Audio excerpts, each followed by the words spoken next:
Hi, welcome for another video, and today I'm going to be getting off the prop shaft, and I've got to do the centre joint. Unfortunately, I found there's two centre joints. I should have known that, but I've only ordered one. But we'll get this off and see how we go, because I can also then check that the part I bought is correct, because yeah, I've had a few issues in the past. But I'm just going to take you under the van now and show you what we've got to do. So bear with me, I won't turn off, we'll just go straight under. Bit of light. Okay, so here is the centre joint. If I just keep the light on there, so it's not a bit condensed under here. That is really, you see that centre joint there, the rubber is absolutely perished and completely screwed. So it's just two bolts, one here, one on the other side to drop it down, and there's the other joint up there. Really awkward to do under the van, especially without proper ramps, but it's doable. Now I'm thinking I might just take the whole prop shaft off, so I'll obviously have to do the rear as well. I'm not sure you're going to see that. It's really hard to get up. Yeah, that bit there. Now they're bloody tight. I had to use an impact gun to get the front ones undone, but anyway, we'll see how we get on. I won't film this bit because there's nowhere to set the camera up under here, it's just too low to the ground, but I'll show you how I get on anyway. Okay, well I've dropped the prop down. I haven't taken it off the rear axle, and this isn't actually as bad, I think, as a garage made out. Now to get these separated, there's a bolt there, and there's a special collar. You slacken the bolt off, remove the collar, and then you should be able to prise the two apart.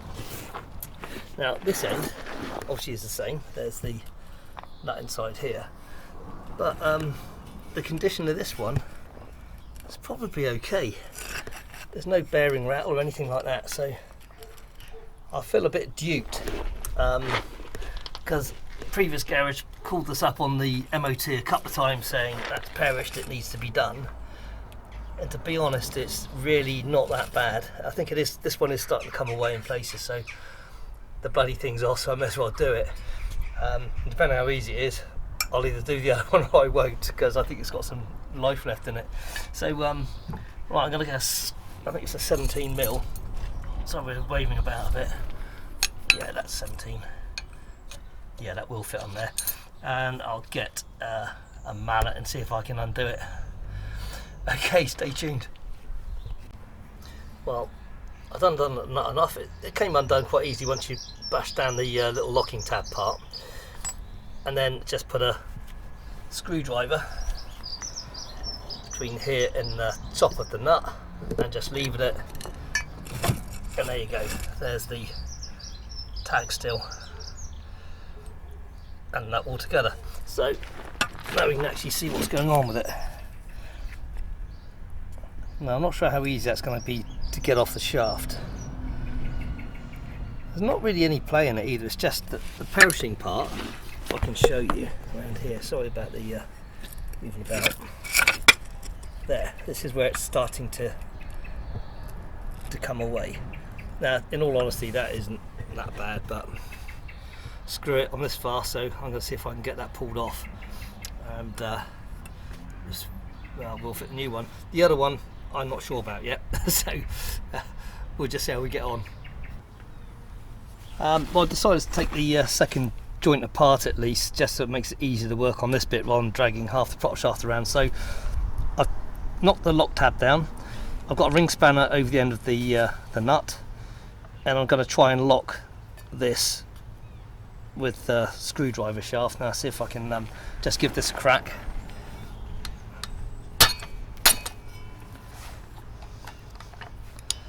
Typically the last one came apart quite easily. There we go. Yeah, that's it. Now you can't undo the nut too far, you won't get your spanner back.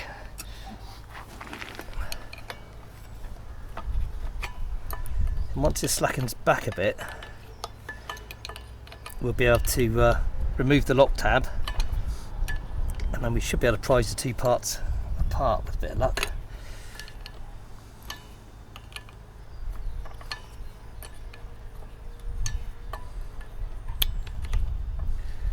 So I've got to thinking that if I'm this far in, it's a bastard job to get the prop shaft on and off anyway.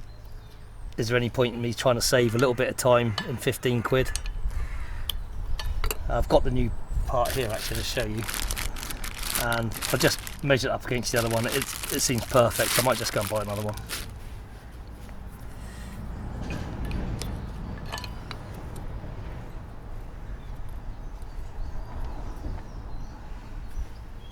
I've got to do this far enough to be able to just clear the locking tab away from the U-shaped tab.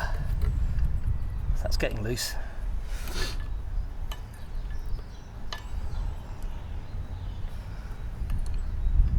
So it's a tedious process, this sort of stuff, isn't it? We've got no bloody room to get a spanner in there.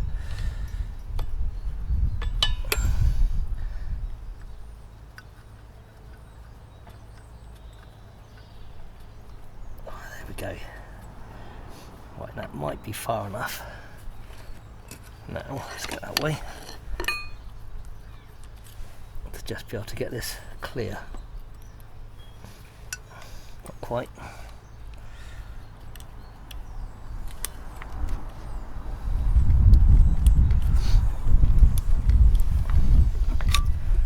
Of course, the tab keeps sticking in the end of the other one.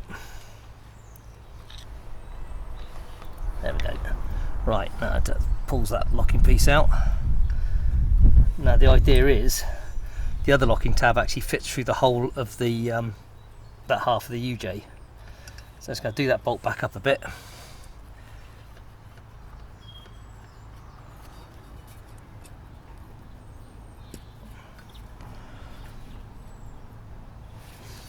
And maybe with a bit of luck we should. There we go. You can see that's coming apart, and there you have it. So now I can take this part away to work on and take the other part. So this one is the one, like I say, with a bit of an issue with the perishing. Yeah, it's coming away there, so it's worth doing. This one I can now inspect a little bit better. It doesn't look that bad, but screw it, if I can get this one off easy enough, I'm going to do this one anyway. Okay, I've got to try and pull this off now. It shows a bearing puller. There's holes in here, and I try to pull it, and all it does is just stretch the rubber, which is pretty pointless. So plan B, and I did give it a little bash, and it seems to have started to move it. So let's just see how we get on. It's gonna probably wipe the camera's microphone out, the cracking, but so there we go. That's definitely moved.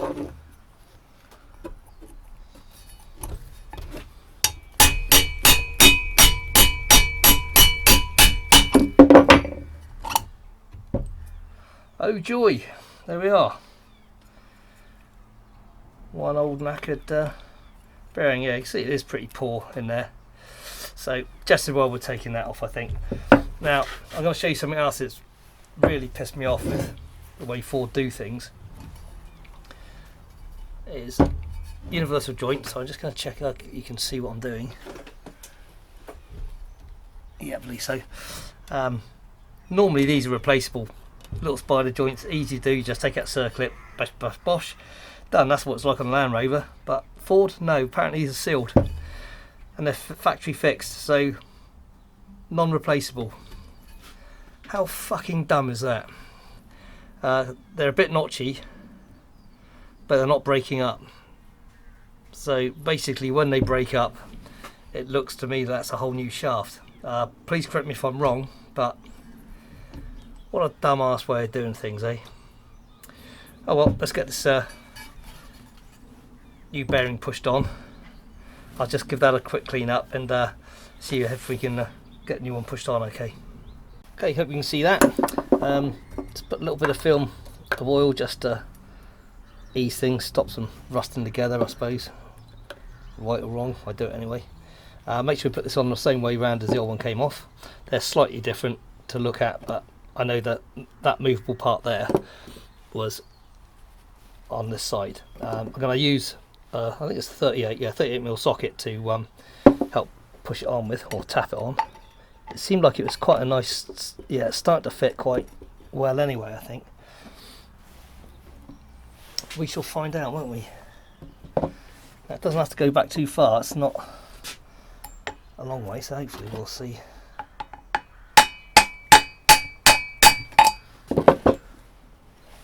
That is starting to go on. I might just go and get a better size mallet to do that. It's nice to make sure things are going on straight. It looks pretty good to me. I might drop that off there.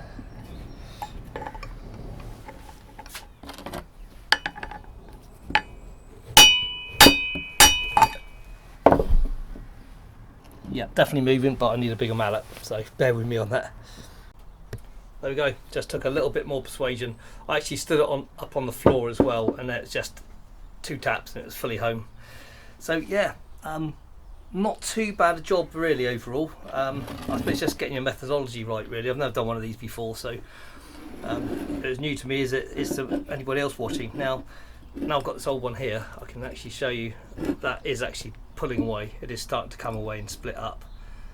So yeah, it's worth the effort. So for the sake of, I think these were about 15 quid. I will do the other one. Anybody MOTing it can see it's all been done nicely. And yeah, hopefully that goes some way. I'm a little bit worried about those UJs. Normally if I find any like that with this kind of notchiness, I would replace those instantly. They're not expensive, they're certainly not on my Land Rover, but I don't know, that just seems really so bloody dumb why you've done that. Anyway, can't change that. I'll read up on that a little bit further and get back to you if there's any change on it. But yeah, that's it. That's how we replace those joints. Next video we'll be getting the engine back in. Yeah, looking forward to that.